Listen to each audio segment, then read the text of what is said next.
Amém. Amém. Jesus, aplaude ele que ele merece. Glória a Deus. Amém.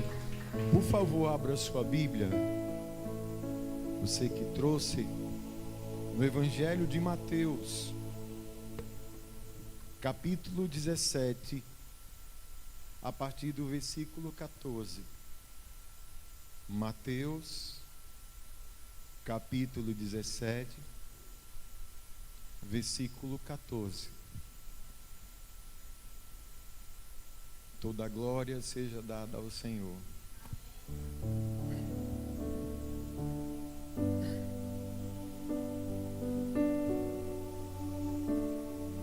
Amém? Quando chegaram onde estava a multidão, um homem aproximou-se de Jesus, ajoelhou-se diante dele e disse: Senhor, tem misericórdia do meu filho. Ele tem ataques, está sofrendo muito. Muitas vezes cai no fogo ou na água.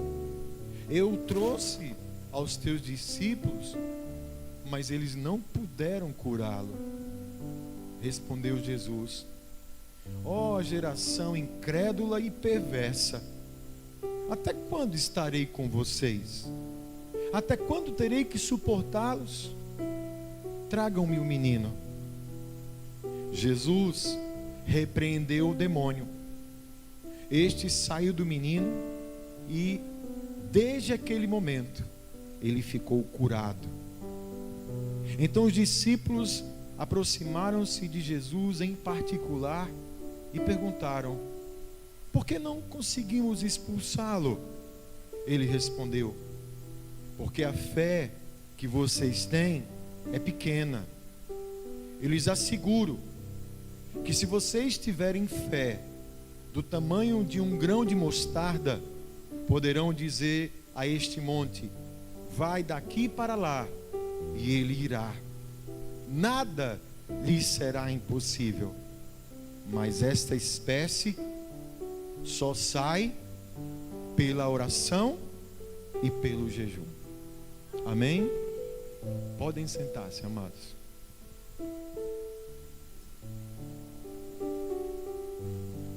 Amém.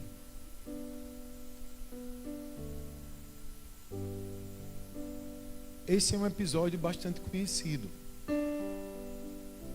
Quando nós vamos observar o Evangelho, nós vemos que tudo que está relatado, registrado diante de situações que envolvem Jesus, ele sempre aproveita a situação, ele sempre usa da situação para estar trazendo ensinamentos para a nossa vida.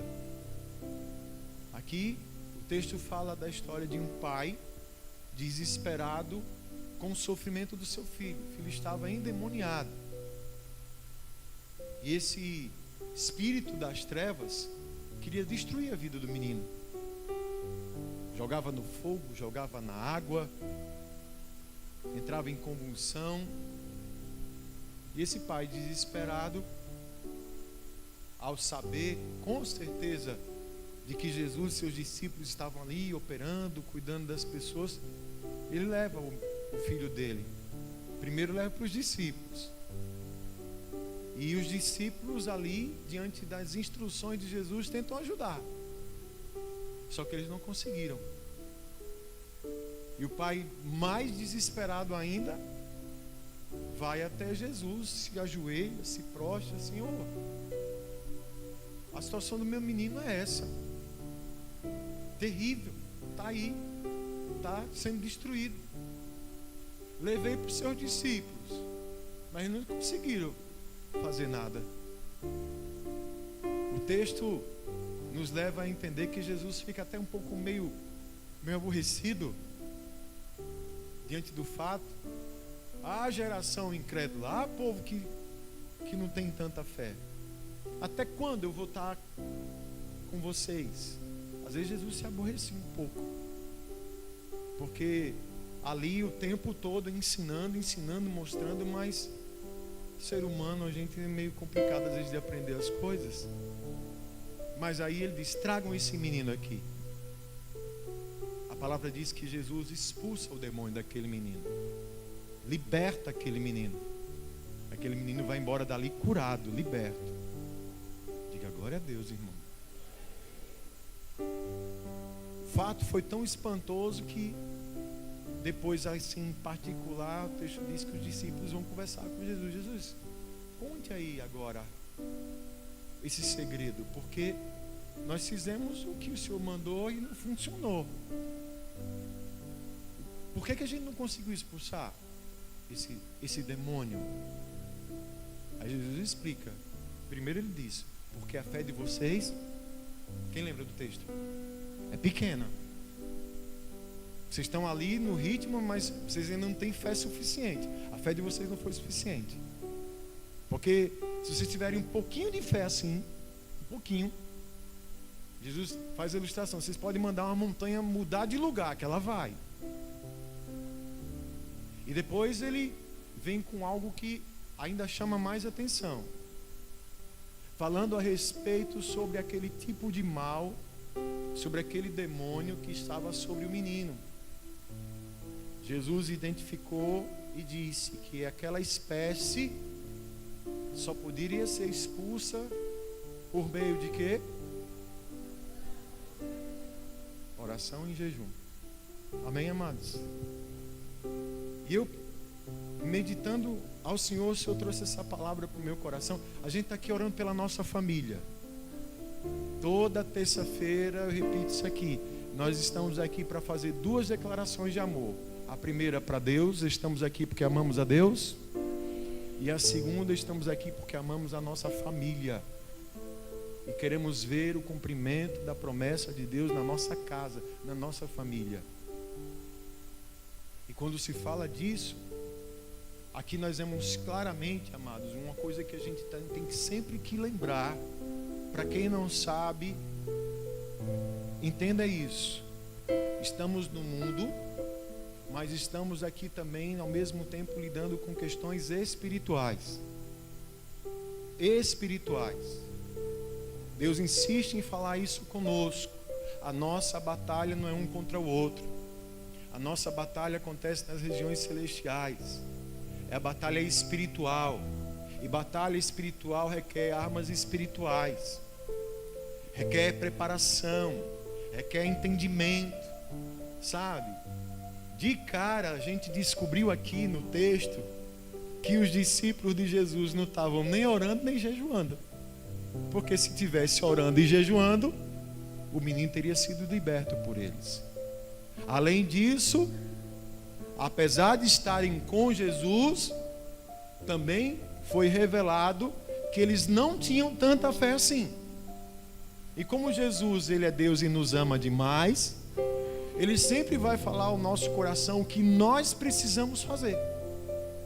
Por mais que às vezes até a gente tem a impressão, pastor Jorge, que ele fica impaciente com a gente, mas maior do que a impaciência é o amor que ele tem por nós.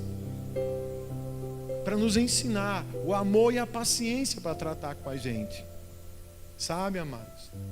Toda terça-feira aqui, nós estamos num momento de oração. E entenda isso. Entenda isso. O Senhor tem poder para operar sobre a nossa vida, sobre a nossa casa, sobre a nossa família. Amém? Existem forças espirituais, sim, contrárias, tentando impedir aquilo que Deus tem para você e para a sua família.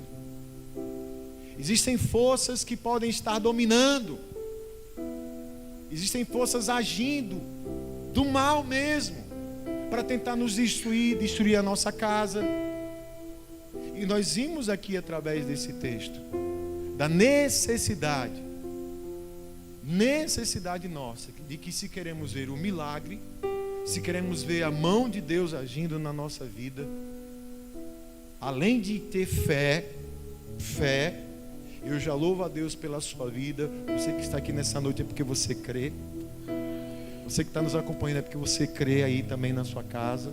Além dessa fé, nós precisamos entender também esse recurso aqui que Jesus fala. não só a oração, mas também o jejum. Diga comigo, oração e jejum. Diga de novo. Jesus não saía disso. Nós vemos aqui, irmão, tanto que Jesus só andava preparado. Jesus só andava preparado. E a gente precisa andar sempre preparado. Sempre preparado para isso. E diante da palavra, amados, vamos entender isso. A respeito da questão de jejum. O que é o jejum? A parte mais comum do entendimento de jejum seria a abstinência do alimento por um determinado período, por um determinado tempo.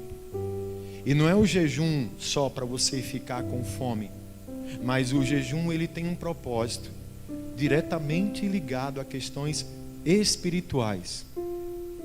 Porque quando a gente jejua, nós estamos ali trazendo uma disciplina para o nosso corpo, popularmente conhecido na Bíblia como, quem sabe, carne. Nós temos um corpo e temos um espírito. A Bíblia diz que o espírito e a carne estão sempre em briga. Quem já ouviu falar isso? Existe uma batalha. O nosso corpo e o nosso espírito, eles não se alinham. Há uma guerra constante. Porque a carne, ela vai sempre contra aos interesses do espírito.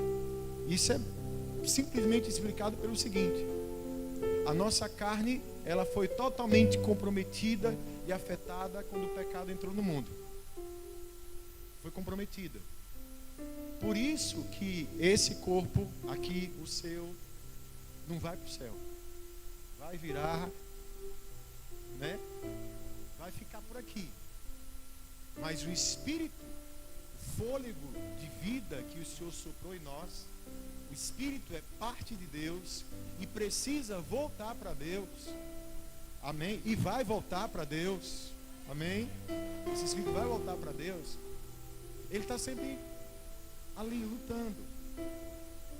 Então, o ato de jejuar, a instrução de Deus para o jejum é disciplinar a carne e fortalecer o espírito.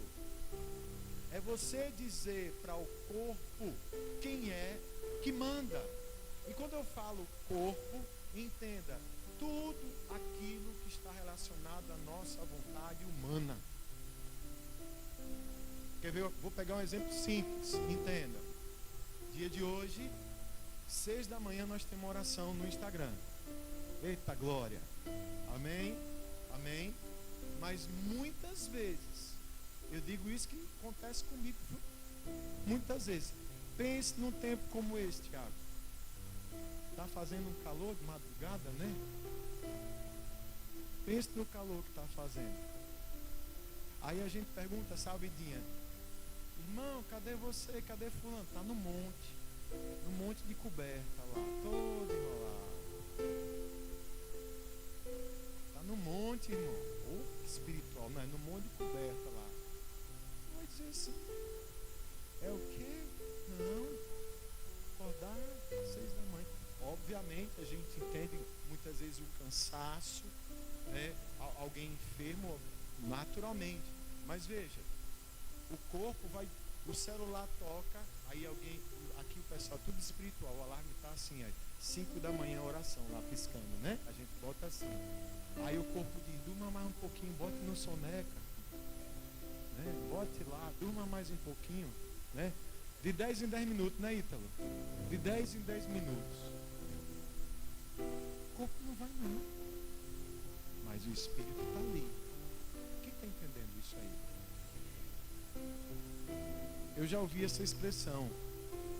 A carne não se converte. Não se converte. Sabe, às vezes, aquele cansaço, aquela moleza que dá e aquela falta de coragem da gente vir para a igreja. Quem já sentiu isso aí? Não tenha vergonha de dizer não. Né? Poxa, hoje eu estava com vontade de ficar em casa. Né? ver coisa quando a gente vai tratar especificamente de oração, especificamente de leitura da palavra, de meditação da palavra, aí que a briga parece que fica mais intensa. Por que que acontece isso? Isso não é novo, isso é desde sempre. Por isso que o Senhor ele estabelece o jejum como uma forma de consagração. O que é consagração? É separação, é você se santificar para Deus. E para você fortalecer o espírito, se santificar para Deus, você vai disciplinar a sua carne. Quem está entendendo isso aí? Amém, amados? Então, nos abstemos do alimento, enfraquecendo o corpo, a carne, mas fortalecendo o nosso espírito. Obviamente, se a luta é espiritual, o nosso espírito tem que estar forte. Amém, amados? Amém? Então, assim, o jejum, na verdade, precisa fazer parte da nossa rotina de vida. Não é só quando vai fazer exame. Quem passa mal quando vai fazer exame aqui? Tem que fazer jejum de 8 da noite até não sei quando da manhã. Meu Deus, não sei como é que vai ser. É uma dificuldade. Mas a gente meio que na pressão faz. Mas existe, sabe, precisa se criar esse hábito para a nossa vida. Amém, amados? A gente vai entendendo que pelo princípio do que representa o jejum, pelo princípio, não necessariamente a gente tenha que fazê-lo de comida, mas também de tudo aquilo que possa ser agradável para nós, ao nosso querer, à nossa vontade. Quer ver? Quem não tem celular aqui? Tá vendo? Quem não tem? Já pensou? Acho que só as criancinhas, né? Tafni não tem não, né, Diana? Tafni tem, é? Já? Ô, pega. Enzo tem?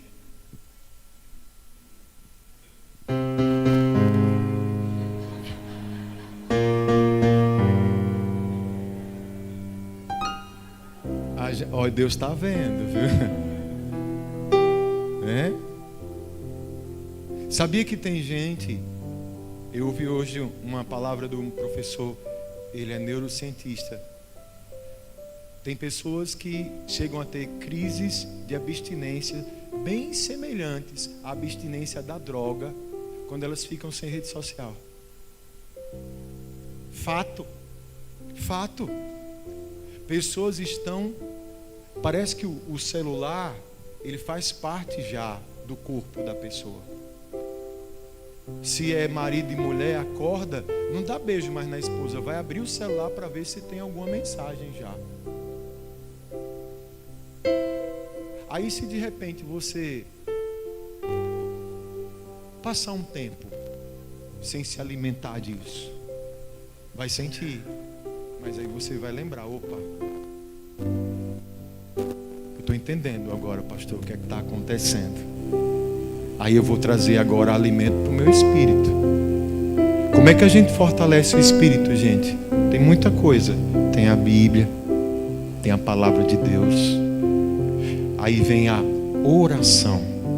O segundo ponto. Jejum e oração. O que é oração? Oração não é reza. Oração, já está dizendo, se for pegar na gramática, oração é palavra, é você falar. Oração é conversa. Oração é diálogo. Oração é falar com Deus. É você se comunicar com Deus. É você desenvolver uma comunhão com Deus por meio de um diálogo. Esse diálogo se chama oração.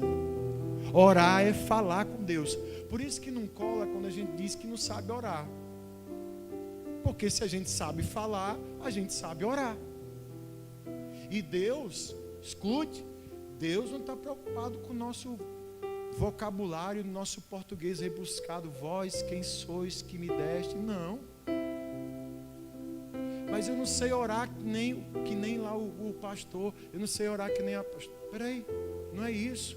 Oração é você falar mesmo, abrir o teu coração para Deus.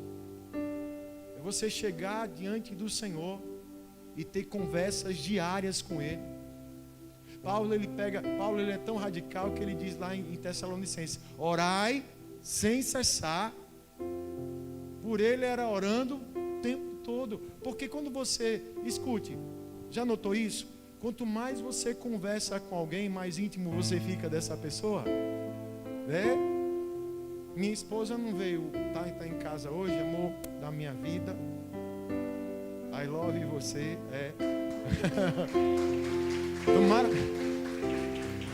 Tomara que ela esteja assistindo, né? Vai estar lá, né? Mas ela tem uma amizade aí com o Gilmar, que às vezes pega o telefone. Uma vez eu pensei que ia descarregar a bateria. Quase 50 e tantos minutos no celular. E o que é que, né?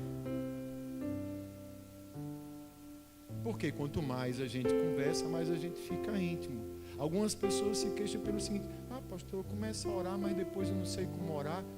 Vá fazendo, sabe assim, ó. Eu gosto sempre dessa historinha. Quem já ouviu a história do Zé aqui? Eu acho que eu já contei. Quem já ouviu, vai ouvir de novo. Quem não ouviu, vai ouvir agora. Diz que o Zé não perdia um culto. O Zé era uma pessoa simples. Sabe aquele irmão que o pastor... Tipo assim, eu vou pegar o exemplo do irmão Roberto ali. Se o irmão Roberto passa um tempo sem vir, eu vou sentir logo, porque eu sei que ele está ali naquele cantinho ali, prestando atenção, ali dando glória a Deus. Tipo o irmão Roberto, está ali. E o irmão Zé não perdia um culto. Mas muito simples, ele não sabia ler nem nada, mas estava sempre ali. E o pastor sempre falava sobre oração. E um dia, o pastor olhou assim para o canto, não viu o Zé na igreja. Puxa, cadê Zé? Zé não veio hoje. Procurou saber com os irmãos. Já tinha passado uns 3, 4, 5 dias. E agora cadê o Zé? Jesus. Aí disseram: pastor, o Zé sofreu um acidente. O carro atropelou ele, vinha de bicicleta. E o bichinho está bem ruim, meio grave no hospital. Misericórdia. Qual hospital que ele está? E o pastor foi lá. Quando chegou lá, o Zé já estava se arrumando para ir embora.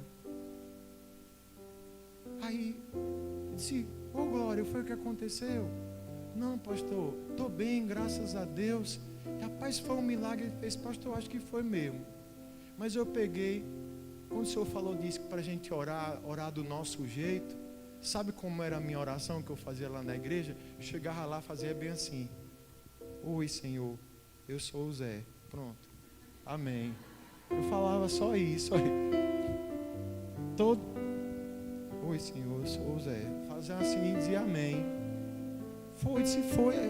Aí, pastor, o médico disse que eu estava bem ruim. Aí quando foi ontem de noite, eu estava aqui, veio uma luz assim no meu quarto.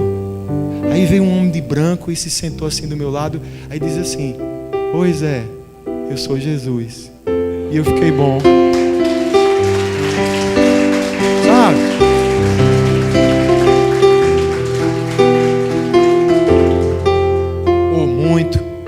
Ou poucas palavras, ou muitas palavras, ore. Fale com Deus. Desenvolva uma comunhão com Deus. E o caminho para desenvolver comunhão com Deus é oração. É oração. Precisamos orar. Olha, não tem aquele que quer andar com Jesus. Não tem quem não ande com Jesus e não ore, porque não existe cristão que não ora. Como dizia lá, acho que era o pastor Marco Feliciano: crente que não ora está com defeito de fabricação. Mas é uma verdade. Tem que fazer parte da nossa vida. Precisamos. E vimos aqui, nesse episódio, o quanto isso é importante. Porque escute, muitos de nós passamos por lutas, por situações que nós não vamos conseguir superar, vencer, se não for através da fé, me ajude, do jejum e da oração. É isso que a palavra está falando hoje com a gente. Eu preciso crer mais nesse Deus. Eu preciso me consagrar mais para esse Deus. E eu preciso orar mais para esse Deus. É por aí. É nesse contexto. Os discípulos aqui aprenderam a lição. Eu imagino, não estou criticando eles não, frustrados. Tentaram ajudar, não conseguiram e não entenderam. Ou seja, não tinham ainda fé suficiente nem estavam orando o suficiente, nem estavam jejuando. Você quer ver sua família mesmo na presença do Senhor? Eu vou dizer que antes de você querer, Deus quer isso. É projeto do Senhor ver você e sua família toda na presença dEle. Deus não fez ninguém para condenação, Deus não fez ninguém para perdição. 1 Pedro diz que a vontade do Senhor é que nenhum dos seus filhos se perca. Nenhum. Ninguém fica para trás. Mas para a gente avançar nessa batalha, tenho que crer, jejuar e orar. Crer, jejuar e orar. De novo, crer, jejuar e orar. Porque tem situações que se não tiver isso, não vai adiantar. Não vai resolver. É preciso ter esse entendimento. E para encerrar, eu pedi muito a Deus, sabe, irmãos, quando a gente vai fazer aqui algum tipo de campanha, esse é um perfil meu, esse aqui que você está vendo, eu tenho muito temor, muito cuidado. Eu não faço campanha por fazer, até porque eu sei que não é o caso dos irmãos aqui, que aqui pensa numa igreja de um povo fiel a Jesus aqui. Mas você sabia que tem gente que fica só apegada à campanha? Tem gente que se apega à campanha. Quando está a campanha, está ali firme. Acabou a campanha, acabou o crente também, não vem mais. Né? Não tem campanha, é campanheiro. Ué, vai que Jesus volta aqui, né, no dia de campanha. Você está lá assistindo o jogo do Vasco, né? Dentro para lá. Mas voltando aqui. Sabe, irmãos, e eu tenho pedido muito a Deus algo específico para tratar aqui nesse culto da família. Muito, muito. Porque sem dúvida aqui os nossos maiores desafios acontecem dentro da nossa casa. Os nossos maiores lutas acontecem no meio da nossa família. Não tem outro, sabe? É muito difícil. E mais do que nunca a gente precisa crer, jejuar e orar por isso. E Deus tem me levado nos últimos dias a orar muito por aquilo que é a base da família. O casamento. Casamento. Ah, pastor, eu sou solteiro. Não, mas você vai casar um dia. Amém, irmão? Tá. No mínimo você vai trazer lições para a sua vida. Mas Deus tem, sabe, muitas situações Deus tem me cobrado a respeito disso. E são questões muito fortes, ligadas principalmente a questões espirituais, que muitas vezes a gente não está percebendo o quanto essa vulnerabilidade nessa área está afetando toda a nossa família. O eixo de uma família está ali, esposo e esposa, marido e mulher. O diabo, para destruir uma família, é só atingir ali o casal, acabou. Para destruir uma estrutura é só chegar na base. A base da família é o casal. A base da família é o casal. Nós estamos aqui orando toda terça-feira por famílias, por as pessoas que a gente ama. E na terça-feira que vem, nós vamos começar aqui um projeto aqui para a gente orar pelos casamentos. O nome que Deus me deu foi Fortalecendo a Aliança. A gente precisa fortalecer as alianças, porque quando a aliança quebra é porque ela está fraca. Então vamos fortalecer? Precisamos. E desde já a gente vai aplicar fé. Desde já. Eu já dei uma adiantada, falar com os missionários para nos ajudar aqui, orando, jejuando. E você que quer participar, que vem, semana que vem, no domingo eu vou dar os detalhes, mas a gente vai fazer um jejum bacana de domingo para segunda-feira, nos consagrando, porque o Senhor, eu creio, vai estar fortalecendo alianças. Eu creio que no nome de Jesus, forças das trevas que estão pairando sobre os lares, sobre as famílias, sobre os casamentos, elas vão cair por terra. Em nome de Jesus. Em nome de Jesus. E o que Deus tem tratado no meu coração é que o desafio é grande, por isso que a gente vai precisar de fé. Então não vai ser, como diz o outro, café com leite, não. Vai ser a Vera. Mas a gente sabe que maior é aquele que está em nós. E quando a igreja do Senhor se consagra e ora, Deus manifesta a sua glória. O Senhor Jesus está aqui para abençoar a sua vida, abençoar a sua casa, abençoar o seu casamento, para nos trazer ensinamento. E detalhe, isso é para todos nós. Isso é para todos nós. Então, a base dessa campanha que vem aí, fortalecendo as alianças, fé, oração e jejum. Cada semana a gente vai ter um desafio assim. No domingo, a gente já vai estar tudo aqui alinhado direitinho. E Deus até já tratou com os temas para mim. Você acredita nisso?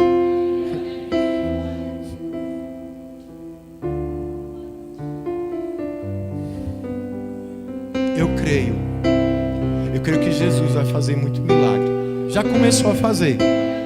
Eu creio nisso. Eu creio, mas eu preciso que você creia comigo. Você creia comigo. Você creia comigo para a gente estar aqui. Mas entenda, vão ter desafios que a gente vai precisar disso.